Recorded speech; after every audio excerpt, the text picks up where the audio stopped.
Talk Show. Recorded live. Good morning, good afternoon, or good evening, wherever you may be across the nation or around the world. Once again, you were listening to the VMware Communities Roundtable Podcast. This is podcast number 658. My name is Eric Nielsen, and with me today, I have my regular co-host, Matt Langguth. Today is Wednesday, August 30th, 2023. Matt, how you doing today? Eric, I am well. We are 1 week, believe it or not, post-Explore already, and heading into now what I will call more of the Explore season, as we have other events that are coming out there around the globe, and of course, Barcelona. But one of the things that I heard out at Explore as we were talking to both customers and partners and members of the BU is where we're at and where we're headed with NSX and all of its platforms and capabilities, and also its integration out there with threat protection and just the modern adaptation of where we're taking the NSX platform. And with that, today we have Thor Drapper, who's a principal director over at Booz Allen Hamilton, to talk about how a partner is adapting with NSX and taking that out in the field and applying it to customers' individual situations to help them present a better security posture. But before, sir, we get to all of that, my favorite questions: how are you? How are things out there on the West Coast? And maybe most importantly, what is the color of the bay? Let me tell you, I'm doing great, Matt. I'm recovering from an amazing Explore in Vegas. I got to say, I enjoyed everything about that show. I think it was one of the best shows I had been to, right? Like the color, the hotel, the integration, the music, the food was okay. It was hot meals, everything come together. And then, of course, the community booth was just booming the whole time between the code sessions, Spring One sessions. I think we had a great venue, right? Yeah, we really did. I personally preferred it where we had been in Vegas in the past. I think it set itself up well, and attendance was great through the community both of the couple of times that I was over there. Yeah, it was one of the best I can remember, right? So really enjoyed seeing everybody and just doing the code labs and all the stuff that was going on. A lot of fun. California is warm. It has been in the upper 80s, so it is hot, clear, classic end of August. Can't complain. And the color of the bay is just a nice, smooth turquoise dark green, right? How do you say turquoise dark green? Well, the bay is shallow, so it's only like 5 feet deep, but it wants to be turquoise, but then because it gets spun up with mud, it ends up being like a darker green. So but it's a beautiful day in California, warm, sunny, and nice. And we'll come into September, I'm sure we're going to get a little bit of rain. All the people out there that have hurricanes everywhere, I feel bad for them, because Florida's getting one. They've had them floating around all over the place. So we had one a couple of weeks ago that came up through Vegas. We got some rain in Vegas. We had a river running through the main strip that day. A couple of people drowned from some people, the homeless people that live under the rain shelters. It was kind of brutal. We were out there. It was crazy weather. Excited to be planning Explore Europe. We're going to have very similar. We're talking about the same, code booth, code labs. V Brown Bag will be in Europe, so they got some sponsorship. So we'll have community sessions. Don't think we'll have the coffee bar, but we are going to do a hackathon, and we are going to do the expert party. So should be a busy time in Europe come November. So excited about that as well. Yeah, and also our director, Thor, the principal director from Booz Allen, Thor is here. So why don't we get started? Thor, we always do it as a community podcast. We get started asking you, tell us a little bit about your career arc. How did you get here on camera with us? And what's in your background there? Look, your set looks really good. If you want to see what Thor looks like, you can go over to youtube.com/vbarbecue and check us out. We live stream there.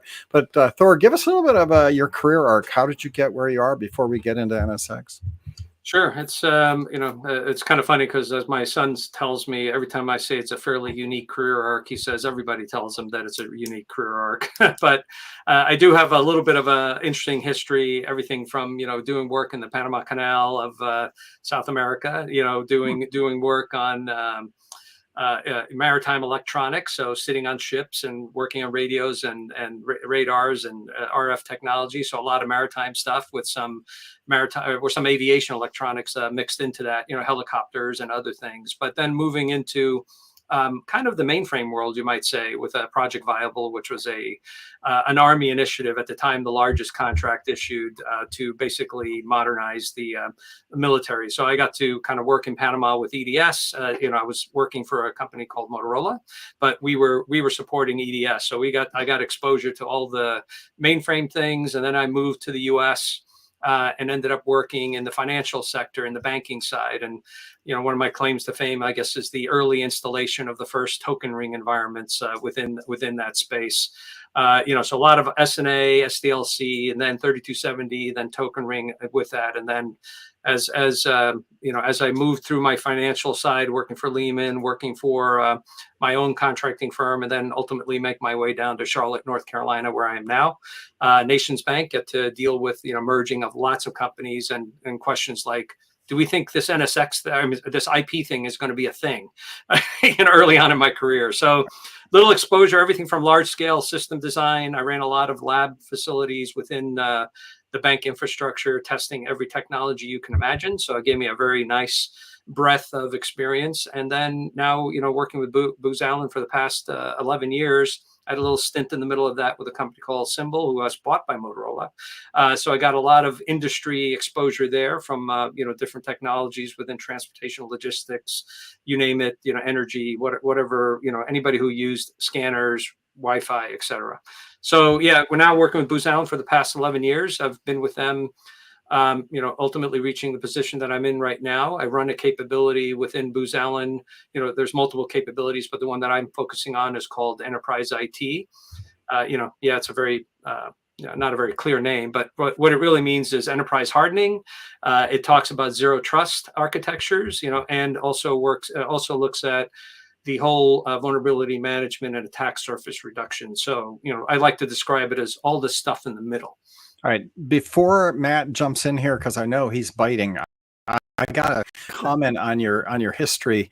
The aviation electronics back in the day, this is just a fascinating world. And yes, my one thought of this is that the connectors they used, right, in the aviation things, where you got these plugs with the screw-ons that they can't release, and I was always in awe of those until I eventually learned electronics, and I realized that some of these guys only had like 5 pins in there, and that's all they were. They were just it looked amazing, these massive things that, like, oh my god, what are they doing there? And then you realize there's only 4 wires, and all of that is just to guarantee that those gold pins never disconnect, right? Because aviation is like that, right? It's amazing when you look at that from an aviation perspective. The big connectors are a little bit idiot proof. Make sure you're plugging them together and not hitting the wrong pins. And then the other one is that if you have dust or dirt, that it won't interfere with those connections. So a lot of it has military background, right? If you look at some of the V.35 connectors and things like that, it's pretty impressive. Yeah. And I see your backdrop does have a little of your history. I was listening to your history and looking at your backdrop. I'm like, oh yeah, there you go. There it is. There's the disc. There's you were in the mainframe days, right? I'm surprised you don't have punch cards somewhere stacked up. I actually do in a box. I was like, had I realized it, I would have brought out. I even have a bus and tag connector. So from the old mainframe side. So that's I love showing that, because you take a bus and tag and then you highlight it with a fiber optic cable and you say, look what replaced this, right? Yeah. Good career. Good fun to hear that career arc. Thor, not to go down too far a rabbit hole, but what airframes did you work on? Well, it was funny. It was like Hughes, a lot of helicopters, Hughes 500s, some Bell helicopters, because the work that I was doing down in Panama, my father had a marine electronics company. So, I got to transit the canal multiple times on board ships. But we also did a lot of work with the tuna fleets. So out of San Diego, a lot of the tuna fleets, which is, if you ever seen a tuna boat, as they call it, but do you call a boat when it has a skiff on it? That's another boat.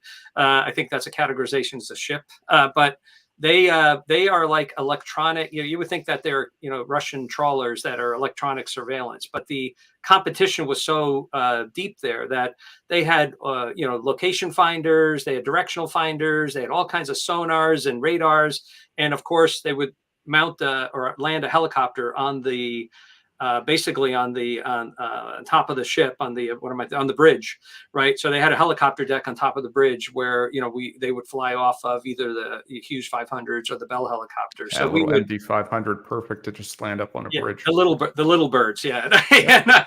So I got to fly on those, and and I also did a little bit of my father also took me up to a mine. A copper mine in Panama because they're working out there. So we got to fly in an old, I would say World War II, one of those double-decker Hughes, I think it's Hughes helicopter. But the note there is I was laying on top of boxes of dynamite, taking pictures outside because they were transporting dynamite. So at the time, it didn't seem like a big deal, but. All right. Well, forgive the transition here, but if we talk about. Matt, I got it before you do the transition because now you dug down into the rat hole. I got to ask Thor, do you have a helicopter hanging anywhere in your office? Right. Because that is the other commonality I've seen with these guys is that they always have like a helicopter hanging somewhere, or your light fan has actually got helicopter. Funny is I have some helicopter toys not out right now. I have an old fighter jet up there, our fighter prop, the twin engine, but no, not right now. I'm still kind of, it's funny is, you notice the pegboard behind me. I kept trying to figure out what I wanted to put up there. And my daughter had a good idea. She says, hey, what about this pegboard? And I go, great, because now I can move things around. Eventually I was debating putting a packet, I was going to show some data flow through LEDs, but I'm not there yet. I have invested all the time. Matt, I'll give it back to you now. Okay, well, this is going to be the transition of all transitions. But if we think about that fishing trawler, right, and all of the information they have out there for the depth gauge, sonar, radar, old logbooks and whatnot.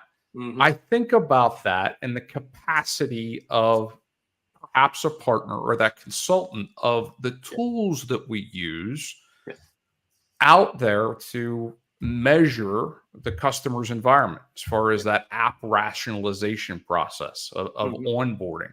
Mm-hmm. So it's odd to say, Thor, that we have the opportunity to have a partner on here. So I'd like to talk at a high level of how do you get engaged with these particular customers? Are you coming on board at post-security incident, or are they taking a more proactive approach?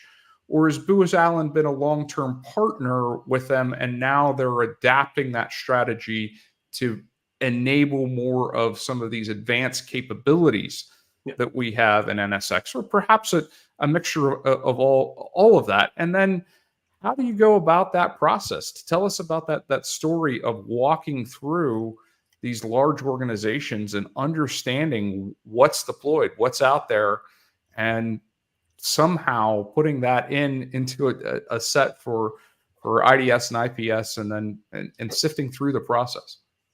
Yeah, let me level set a little bit. So one of the interesting parts, for those of you who know who Booz Allen is, or have heard of them, typically you've heard of us, in very scant terms, but we do have some notorious press, but that comes from the federal side. But Booz Allen is really kind of they're a large scale federal client, right? So for me, I'm on the commercial side. So, I kind of look at it as, we're a little bit of a startup with a nice, really good funding behind us.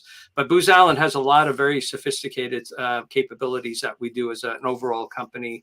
We do a lot of work with the federal government. We do a lot of work with three-letter agencies. We do a lot of work with, other departments within there. But, and a lot of really good work that people rarely hear about. But, but it's interesting once you're in it.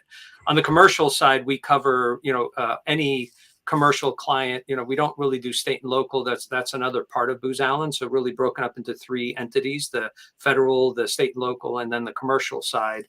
But, when you take a look at all the activities we do, we have a lot of relationships, right? We have a lot of companies that we work with, or organizations.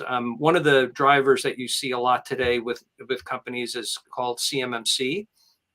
This is involving almost every commercial client that's out there that does any kind of business with Booz Allen. But in general, that's an area that we actually do assessments and also help clients get into that space. So that's an entryway. Walk us through the acronym there, Thor. for those that would Yeah, be the familiar? CMMC, I'm going to remember what the acronym stands for. Give me 1 second. I'll look it up here. CMMC, it's basically the cyber maturity model certification, right? That is a DoD or a government requirement. So any company that's doing business with the DoD, selling pencils, selling tanks, selling you name it, they have to meet the CMMC compliance, and it's in the process of becoming finalized that if you don't get certified, you will not be able to do business with the federal government. Does that apply for both primes and their subs, or just primes on delivery vehicles? Both. I think the primes are responsible. I mean, so the issue there is what they're trying to do is, protect the data, right? That's the challenge that you have today is, I use the analogy, I think a few years ago, somebody got arrested for espionage because they were leaking the information that they were sending supplies over to a carrier for a specific date, which was an indicator that that carrier was getting ready to go out on a mission, right? And they're like, hey, you don't want to be leaking this information. Or, one of the clients we work with makes some equipment for the military, and the BOM, right, the bill of material for that product tells you all the components. Not that bomb, the other bomb. Yeah, the other bomb, the good bomb. Yeah, I'll tell you a funny story about that one. But yeah, it will tell you what the product is and where it's going. Right. So if suddenly you see a mass order of equipment going to a specific base, you can go, uh-oh, there's something about to happen. So CMMC is kind of wrapping that and saying, it's really what we're talking about today in general with zero trust. It's basically ensuring that data is being protected and you're not, letting it escape, and you're encrypting it, and you're, doing all the things you need to do to make sure that it isn't released. So we are one of the early assessors that are allowed to do that. And there's others now in the market, but that's a very big piece that's happening because it affects so many companies. But in general, Booz Allen, especially on the commercial side, we are a cyber centerline company. In some degree, people look at it kind of boutique-ish in the sense that we're not all things to all people. We focus on cybersecurity, right, within that environment. And typically, we work with the CISOs of the world, right? We work at the C-level, but mostly at the CISOs, typically large companies, because of just the activities that we do. But with our partnership, with VMware, we decided to get into a partnership with VMware around the advisory role. So this is an area where we want to go in jointly with VMware to clients and be able to translate to the IT or CIO, right, the cyber requirements that typically, and I say this, and I'm looking for a great way to say it, but IT doesn't typically focus strictly on security. Right. If you think about it, they're really more about the technological features, capabilities, what do they get out of it? They're not running around like the CISO in many cases, and I know it's a little bit of an unfair statement, but, it seems to be more that it's more about the technology and the capability than it is about, the cyber aspect. The CISO's the brevity, right? And the CIO's business drivers, if you will. Right. Right. So maybe that's the wrong analogy, but yeah. But you're right, Matt. That's the bridge that I think Booz Allen is looking to be able to establish. And of course, the question there is, what does Booz Allen get out of it, and what does VMware get out of it? Right? That's I like to call it the show me the money slide. Right? It's talk to me how we're all making money in this process, and we're serving the clients and providing them with value. Right? Because that's really what we're at the end of the day focusing on. So. That in the arena is, we help kind of evangelize the message that VMware has. I like to say, VMware is a little bit of a victim of its own success. Most of the purchasing is happening at the IT level, which once again, you start telling them about NSX security, and they're like, oh, okay, great. I don't run the firewalls. I don't want I don't want the security team messing on my platform, whatever. Right. Those are areas that I see all the time. And then on the CISO side, they have no idea what was purchased. Right. And we're saying, you're buying all of these other products to do the very thing you already have in place. Right. Leveraging the capability of what your existing environment is. And if you think about today's market and the challenges with the budgets that people are having, that is an area that I think waking them up or teaching them what that is going to be very beneficial for everybody involved. Right, and it's already on the wire, so to say, right? We're not talking about agents or additional trap monitoring or and then all of the, let's call it complexity that might go along with a layered solution. Yep. And we're seeing, just kind of get back to your original question there, is, so one of the things that we're seeing, I literally was in a workshop here about less than a week ago or last week. And one of the drivers there was reducing complexity, simplifying the environment, right? Looking at what tools you already have that you can leverage. So that message, I've been hearing more and more, which is cool, because that's exactly what I think is important to look at. And then the other one, how do we engage? So yeah, Booz Allen, we do incident response. Obviously, we have retainers. We send people. I mentioned. I was involved for 3 years on the NotPetya attack. I was there day 2. Booz Allen was there, I think, day 1.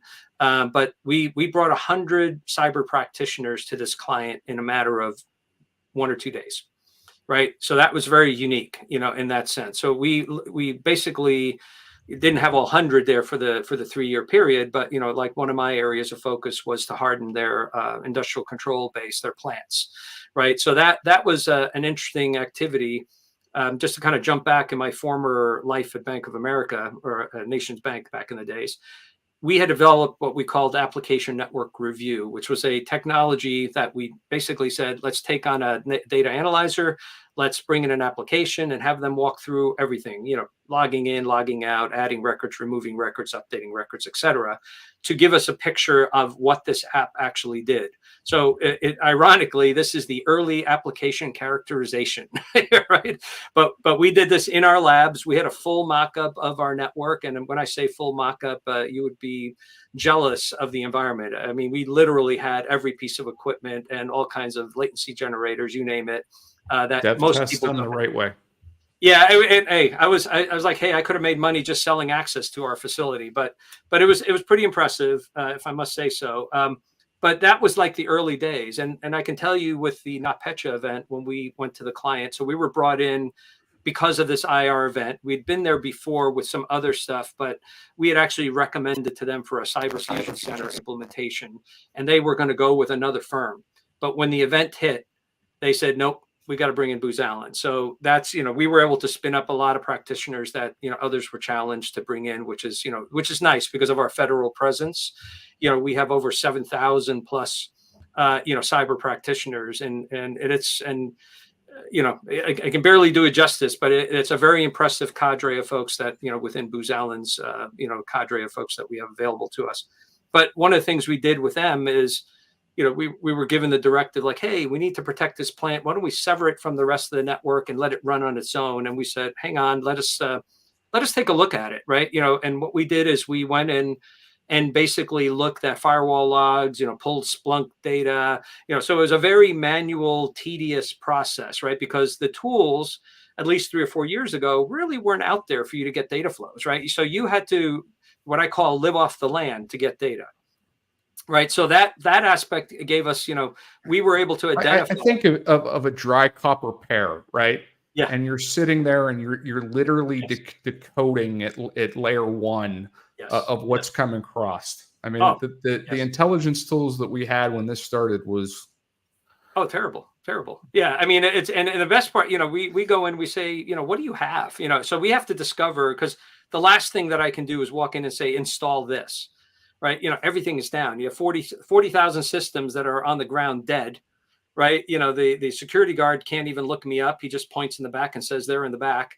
And, the video cameras, their IP telephony, everything off the air. So, last thing they're listening to me or wanting me to tell them is, install some new software. Right. So we had to do that. But one of the things that I think is interesting in that aspect is we were able to look at the plant and see the communication patterns over the past 6 months to a year. And we started at 3, moved to 6, but the amount of data is massive, right? So we had to go through and analyze source destination pairs, but what we were doing was application characterization. We were understanding all the connections that were needed for that environment. And we realized that 80% of the data for that plant existed outside of that plant. So if you were to cut it off, the plant would not work. So looking at that, we found the origins, or not. we found one of the origins from the Ukraine, a Windows 7 workstation, and we saw this communication pair happening. It turned out there was some, if you look at the Windows KMS server. So, when you have Outlook or Windows, there's a periodic check to see if you're licensed. Well, this was happening every 7 days. And if you look at NotPetya, it would inspect the ARP cache of that workstation. And when it saw a new network, it would connect to it. So we observed that, captured it. I have it all, captured. And, being able to show the client this kind of traffic blew their minds because they had no idea. They had acquisitions, they had plants talking to plants. We had, server or workstations from Asia, authenticating on Active Directory servers in the US. So it was just a hot mess, right? Where are you pulling your DHCP requests from? Yeah, exactly. Well, and that was the fun part, right? We found, so the KMS one, which was interesting, when we went down and said, hey, how many of these KMS servers do you actually have? They told us they had 2, but we found 7. And the funny part is there were 7 rules, or the 7 were captured in the firewall rules. And why? Because whoever did the rules just looked at KMS and added them. Didn't question if they belonged or not, just added them. So it highlights, I'm a huge data flow person. When it comes to security, understanding data flows to me is critical. So that kind of is what led me into the NSX world. Having the discussions and, I've worked with VMware for a very, very long time, mostly from the infrastructure side, not really, looking at NSX that much. But then look, micro-segmentation to me was always a bad word, because it defined micro to me, but as we start going through this event that I'm working with the client here currently, one of the remediation efforts was disable WMI, disable PowerShell, disable WinRM, and you're like, oh, okay, these are all things that are problematic because they're utilized by tools, by SCCM and other things, and then not to mention they want to get rid of hidden shares and what was the other one? The WinRM. So we basically started looking at logging, and they wanted to use GPOs, and I'm looking at this going, you've got 17,000 servers, right, all over the world. And you're not going to do one GPO. You're going to have to do regional GPO. I go, this is just not really manageable, right? This is not the approach. So, we're talking with the client about there are better ways, right? And one of the better ways is looking at what NSX offers, right? And especially,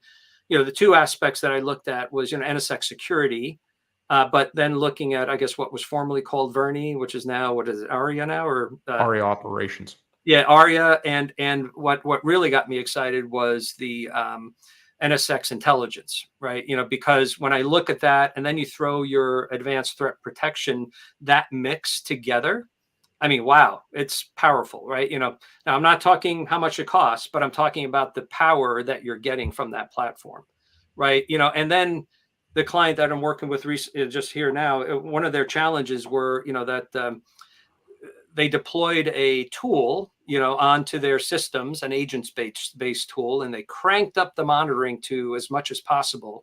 And what ended up happening, it broke production lines, it slowed down systems, all the things you are worried about, it did, right? So the client's a little bit over agents. So, they were looking at some other, networking-based, technologies that are out there. But I'm like, look, to deploy agents on 17,000 platforms versus 1,000 platforms, where are you going to get the quickest bang for your bucks? The 1,000 platforms, 1,000 ESXIs servicing those 17,000 is going to provide a huge buy down in risk. And then enabling, the IDP or IDS components along with, the advanced threat protection, now I get this massive picture of where things are going. I can turn them on without impacting the data flow. I don't enforce immediately. I start my process by learning, and then, working with the client, it is, kind of going back to how I got into it. That's one pathway, that IR part. The other one is some clients will say, hey, come and do an analysis of our network. But, from the Booz side, we're trying to break more into the IT side to help them better understand what they have while educating the CISO side. And, that's where VMware for us plays a big role. Your relationships typically rely on the CIO side or the IT side of the business, and are trying to break into the CISO side. So it's a nice little marriage of convenience, right? We both have something to offer. I think about you. So your earlier point was, for IDS and IPS of where that was, right? And I think about where we've come now within, especially with the last Explore event, of how critical machine learning and it's somewhat artificial intelligence is playing into all of this. Whereas initial iterations of IDS and IPS, I just have this mental image in my head of a 24/7 SOC, right? That is just there sitting on Splunk logs that occasionally might just look at something and see, well, that might look abnormal, or it might not. But we have no way. So how have you seen this from an operationalization perspective, where that ML background, where we have that data lake, if you will, I use that over from the EUC side of where we're at with data intelligence and our intelligence platform, but how that applies now on the NSX side with intelligence, and then where ATP can make actions on those items if we should so choose. But how has that improved this? How is that not only from, let's call it immediately boots on the ground day 2 ops, but then from the CISO level, where now we maybe perhaps need to have less let's call it SOC operators to make those decisions, right? And the decisions that are being made are less business impactful. No, absolutely. I think one of the things, and just kind of cover your question there, a couple of things ran through my mind when you were saying that is, so Booz Allen, I'd like to say, somewhat coined the Cyber Fusion Center term probably, 9 years ago, right? And, where did it come from, right? Cyber Fusion is really kind of, if you think about the fusion centers with police, fire, rescue in a major event. So they kind of coined that term because they were bringing all the components together. And, over time, what everybody's realized is, it's very hard to get really good, skilled cyber professionals into these environments. So there's challenges, right? That Booz Allen, for example, ends up in many cases supporting these. We're not a staffing company. We'll help you spin up an environment and kind of help that transition. But sometimes that transition is 4 or 5 years, which is crazy. But that, that's just the reality of things. So you're definitely starting to see a lot more, the look towards how can I automate? How can I alleviate? And we've actually, large auto manufacturer that, keeps every piece of data they have ever received from a log in Splunk. So they have a massive database, right? You would think about it, it's crazy. They hired us several years ago to help them curate that data, or to better, clean up that data. So we developed a whole cloud infrastructure analytics system that what we do is we bring in all that data into our analytics. We parse through it, do some ML on it, and then we pass on to the Splunk the relevant data and or to the the security operations center, right? Or the cyber fusion center that they have. So that is started, right? We're seeing that. So when I look at what was happening within, so for example, within NSX intelligence, that's one of the trigger points. I went, oh, wait a minute, having brute force done the work of, looking at source destination pairs, talking to the individuals, understanding what the app is doing, all of these things, having something that can learn that automatically is huge. Right? It's extremely powerful. And then this all, to me, and not to kind of tout my zero trust side, but this is what it pulls into. People get confused with zero trust, say it's a product. It's a framework. And within that framework are products. Those products, VMware being one of them, will provide significant value. And bringing that data, one of the key tenets is visibility, right? Is seeing what's happening in the infrastructure. That to me is one of the really interesting parts around how NSX, ARIA, and IDS, IP, their IDS and IDPs and all this, that suite of products provide really important data. And the one other thing I want to make sure I mention, because this is my little personal peeve, is I'm calling it cyber curated data, right? One of the challenges we have today is everybody curates the data and says, oh, that's not relevant. That's not a cyber event. Okay, bandwidth utilization bursting, no big deal. Let's not forward that to an alert, right? That's an IT thing. They can deal with it. Well, talk to Sony Pictures. Ask them about all the movies that were stolen, terabytes of movies. And what was happening? You saw a bandwidth spike and you saw stuff going to places that they never send stuff. Nobody paid attention to that. Right. So I like to get out of that curated space into the show me all the data, let my analytics work, let me look for those anomalies and start building something more. I'm going to make an aviation analogy, right? Yeah. If the more of a modern black box that you have on board an aircraft and the more monitoring points that you have, right? And when you're in that post-crash analysis, the easier it is for an investigator. Yep. So where we might never think that bandwidth might be part of that overall equation, it's one of those things that if we can throw the more data that we can throw into the analysis set and have available for that operator or ML set, in my opinion, the better.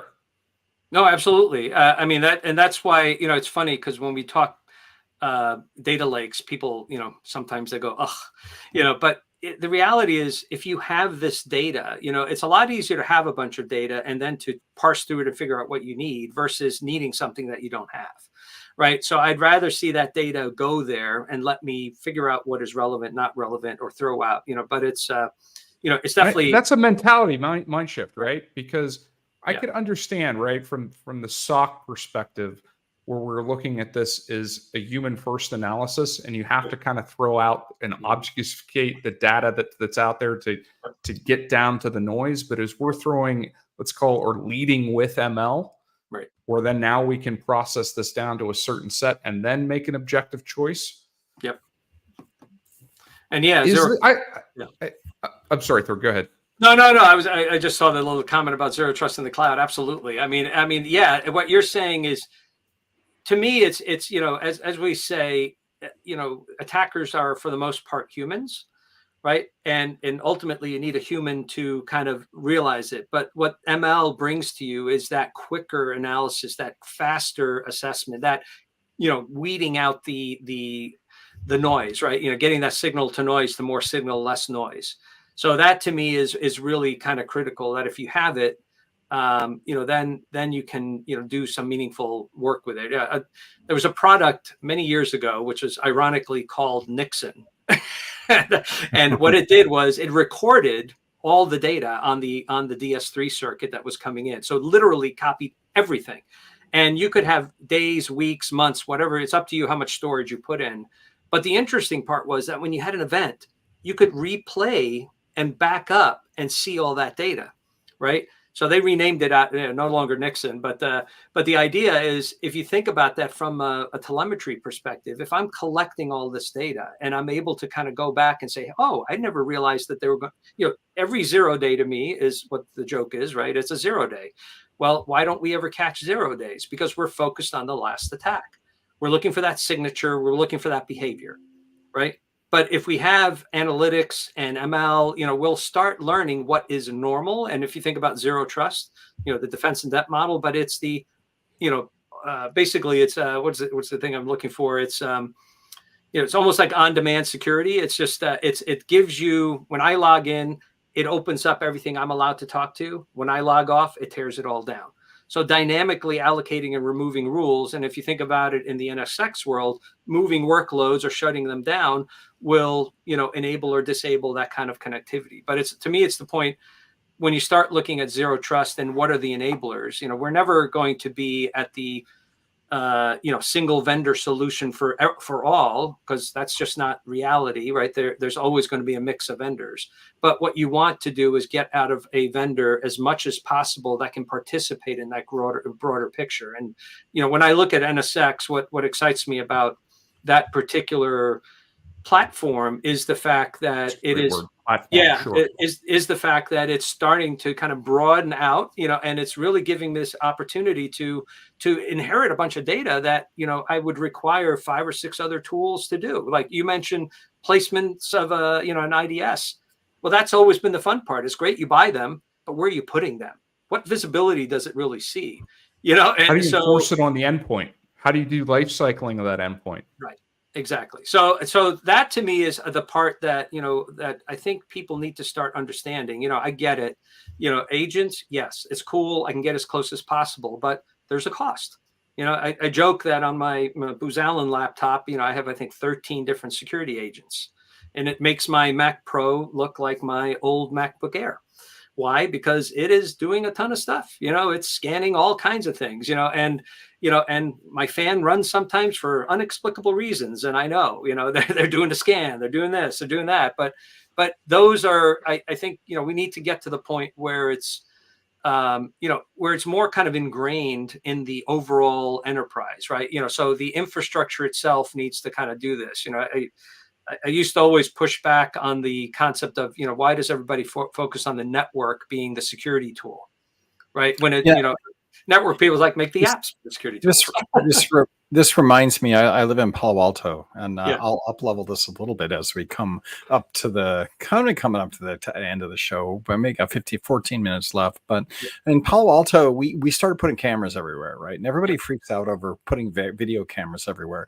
But guess what? Once you get the video cameras there, things got a lot more secure. It's very difficult now to come rob a neighborhood because you're on 15 different cameras getting in and out of Palo Alto, to going down the streets, to neighbors have cameras that are looking out. And guess what?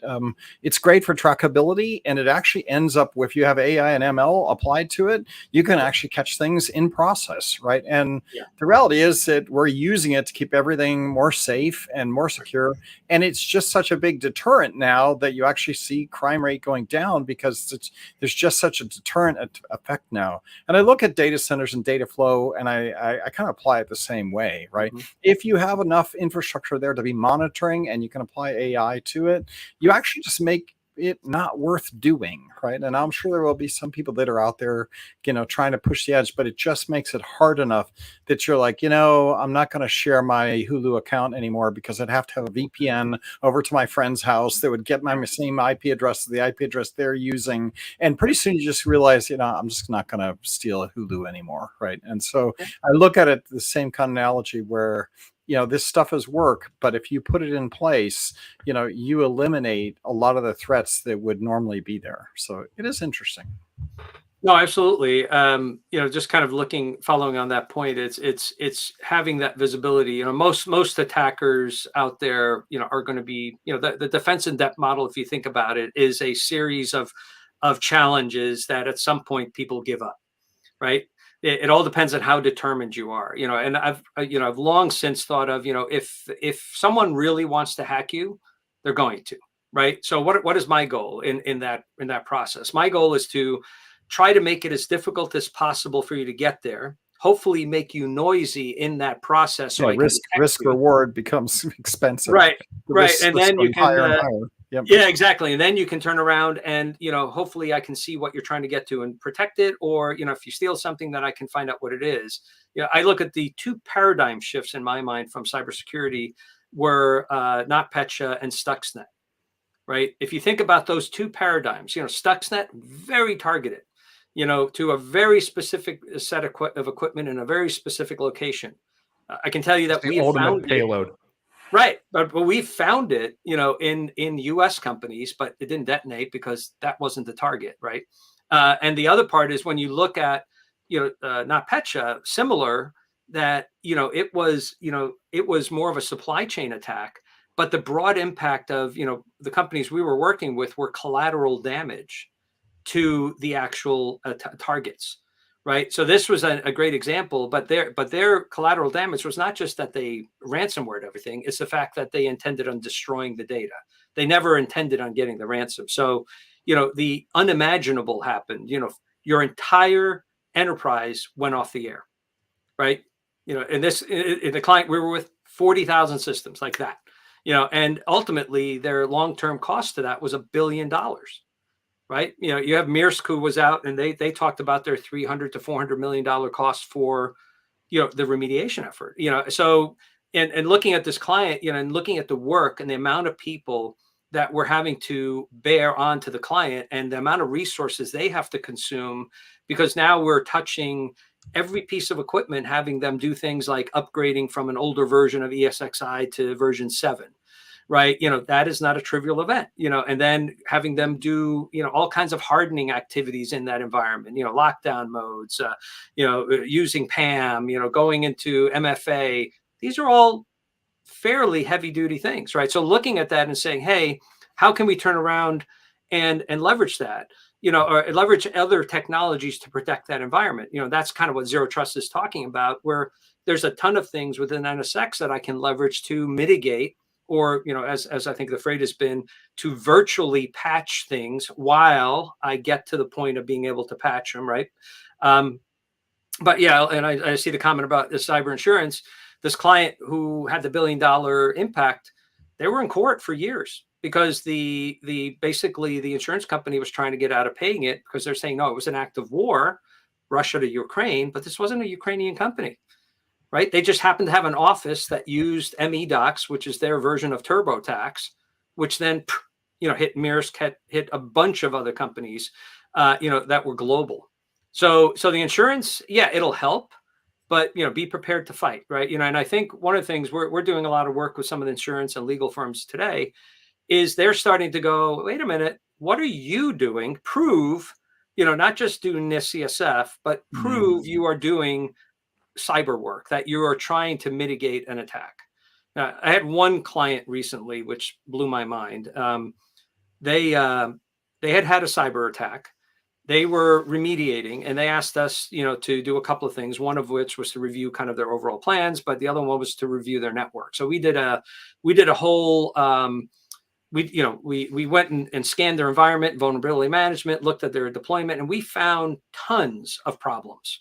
Lots of problems that they were having. They hadn't patched. There was things that were never patched. There were passwords that have never been changed. And we're sitting there going, wow, I know you said you had a vulnerability management program, but the evidence does not support that. Right? Yeah. So what did they, we gave them a whole presentation on what they needed to do and how we would help them if they wanted, or we could just kind of get them going. And at the end of that, they said, well, maybe what we need is a good IR plan. And I'm like, what? So I reverted to my fire department days. And I said, so I walk in, I see rags everywhere, gasoline, exposed wires, explosives, everything. And what you're asking me for is, where can I put more exit signs in the event that something bad happens? And I'm sitting there going, I'm like, my response to all this is like, man, when am I retiring? Because it is shocking. It is shocking what you find out in the market, and it's sometimes a little depressing because people are more focused on the check boxes than they are on the actual remediation or the protection. Think of ISO certification, right? You can blueprint a bad process. Yeah. Especially if you're in an industry that is struggling already, right? And now you look at this and you're like, wait a minute, my whole building needs to be replaced, right? We got termites and everything, and the whole thing's going to collapse. And like, you're not even sure you can afford next month's paychecks, let alone all the work you have to do here. It's like, this is like, you might have the insurance, but from the time that it takes you, one, to get the money, and two, to build the business back up, your competitors might have blown you out of the water.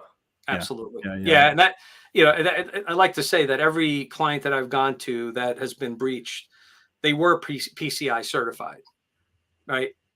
The certification didn't help them, right? It just said that, hey, they went and checked the boxes, but the boxes are the bare minimum. It's not the whole thing, right? So there's the acronym out there, career ending event. I forget what they call it, where it's like, you do something stupid and you get fired because it's like a career limiting move, but it's a career ending event. And some of these are like company ending events, right? Where, it can just, if this really happens to you, you're not going to have $1 billion to like put it all the pieces back together. You're going to sell it for scrap. Right. Yeah. For the listeners that are out there, Thor had called out the Maersk attack, and the recovery from that is a fantastic read, where they found the ADFS copy on a domain controller, I think in Africa, that was off network, and then literally put someone on a plane, a private jet, to go and recover that copy and then build the entire domain controller structure for the global enterprise off of that.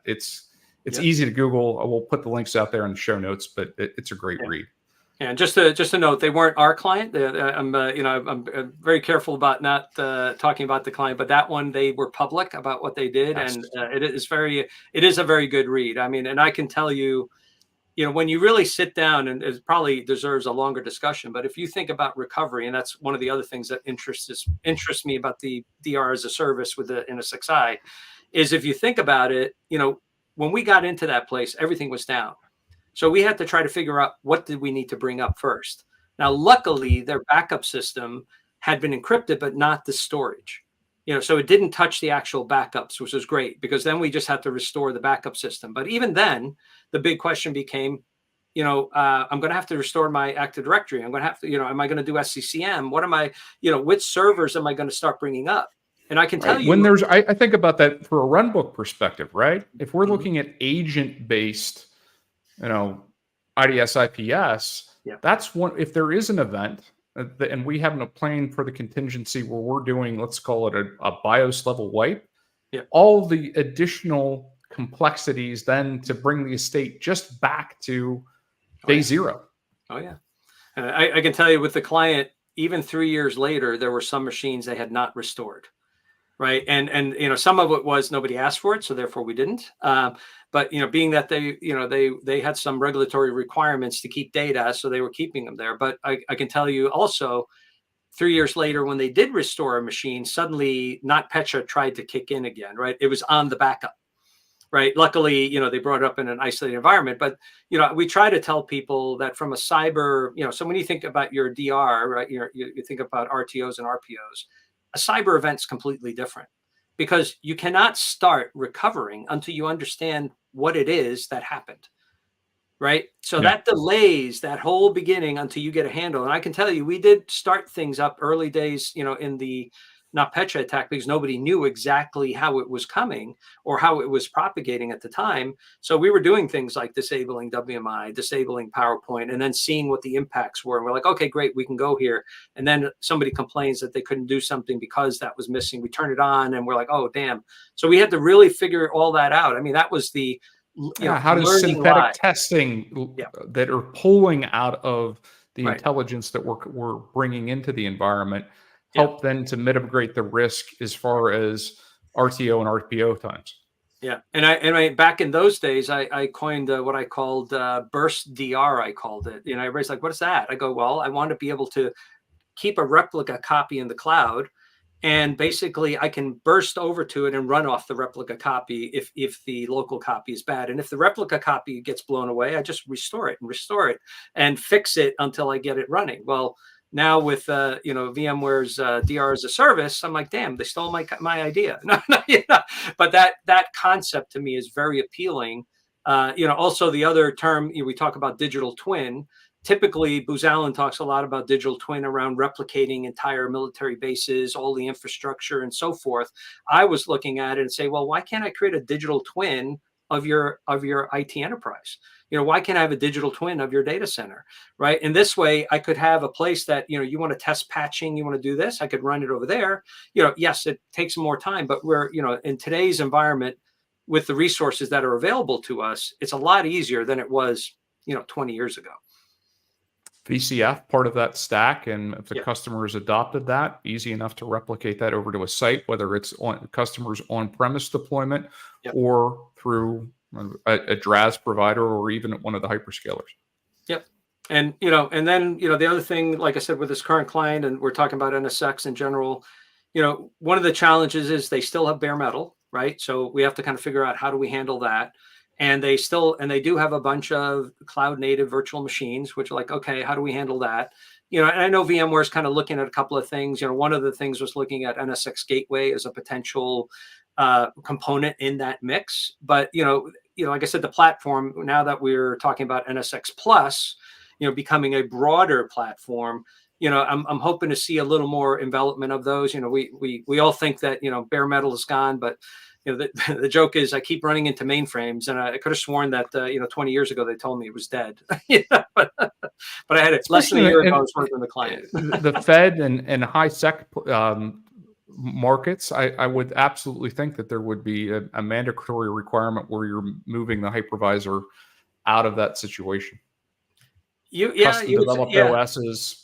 Sure. We did work with a major critical infrastructure client who was trying to get rid of their mainframes and go all cloud. And let's just say they abandoned the project after, I think it was 3 years of work on it. Now, there's many reasons for that, but, I tend to say, you see things move, who's going to pay to refactor an application that they're currently running and making money with, right? There's no business that really wants to do that. New I can see, but, the install base, most of the clients I work with, they're still in the high 80s, 90s of their platforms running on-prem or in a colo. Some of them I've seen now moving into like the VMware cloud environment, but what I see going more into cloud native is more kind of new applications, right? But they, it's funny how we recreate some of the problems we had in the past, right? You have a separate group, your cloud group dealing with cloud, and lo and behold, they haven't learned the history of some of the things that you need to know about. And then, the other part is, are they doing the right security or even infrastructure? So, I see it's always going to be omnipresent. So having some capabilities, which I think were shared with me on with VMware kind of roadmap, is being able to get into those spaces and bring it to that unified platform. Because I think like the NSX intelligence and the ARIAs, those are what are going to quickly help you do the application, to do that whole application characterization piece, right? Ideally, I'd love to see it happen before the application gets deployed, but you don't have testing teams like you did in the past, right? Things used to have to go through labs and staging and so forth. And a lot of times now with CI/CD and other, it's crazy. So we are coming up at the top of the hour, and a couple of shout outs I want to do. If you're interested in learning more about what Booz Allen does, you can go to boozallen.com, BOOZALLEN.com, and they have a /market/commercial-solutions.html. Go there, read about their commercial solutions and what they have to offer. So, Thor, I appreciate you coming on and taking us on a deep dive. I also want to do a shout out to, who do I want to do a shout out to? Oh no, let's see. Bob Goldsend, he came on and he recommended Thor, and so we brought Thor on because of Bob. So shout out to Bob for doing that. Thor, any other things that you think you need to communicate to our audience around what's coming up, what they should be thinking about? Obviously, NSX area, that kind of stuff. Any last words before we talk to you about barbecue? Yeah. I mean, I think we're seeing much more sophisticated attackers out there, so they're leveraging, things that people haven't been thinking of in the past. And of course, we always have the ongoing discovery of, new 0 days in existing code. So, I think to me, the whole discussion around zero trust, people get very, it's a space that people have many opinions about. Think of it as a framework versus a product. And look at how the products that VMware is providing can really support you and provide you quick buy down. So that's an area that I'm trying to get more communications across, that you have things, use them, right? And that's the part that's always challenging. And then I guess last but not least is, when you look at zero trust in general, it's an all of the company effort, right? You can't have a single group doing zero trust and everybody else doing whatever they're doing. It's really getting that horizontal view across your organization and getting everybody to be rowing in that same direction. So, hopefully that, helps a little bit, but, in Booz Allen, like I said, we do a lot of stuff. We're cyber focused, and, we'd love to talk to you or, help you out if at all possible. So last bit here, V Barbecue. So first, Thor, what region do you work out of? I think you said North Carolina or somewhere in this. Yeah, I'm in North Carolina. I'm what they call a damn Yankee. The difference between a damn Yankee and a Yankee is a Yankee comes down and then leaves, a damn Yankee stays. But awesome. but I say, hey, having been born in Trinidad, I'm further south than most people. So there you go. But yeah, North Carolina, known for two different types of barbecue. Their pork vinegar and ketchup based, I guess, are the two different barbecues. But being that my father was Texan, I do like my beef, so I do like beef pork barbecue. But definitely a barbecue fan, right? I eat them all. I did some tri-tip and I did a bake off. Matt would appreciate this. I did pellet on and on the pellet feeder on the. Oh, it worked this time. Yeah, and it worked fine. And then I also did Kingsford. How long was the prep on that?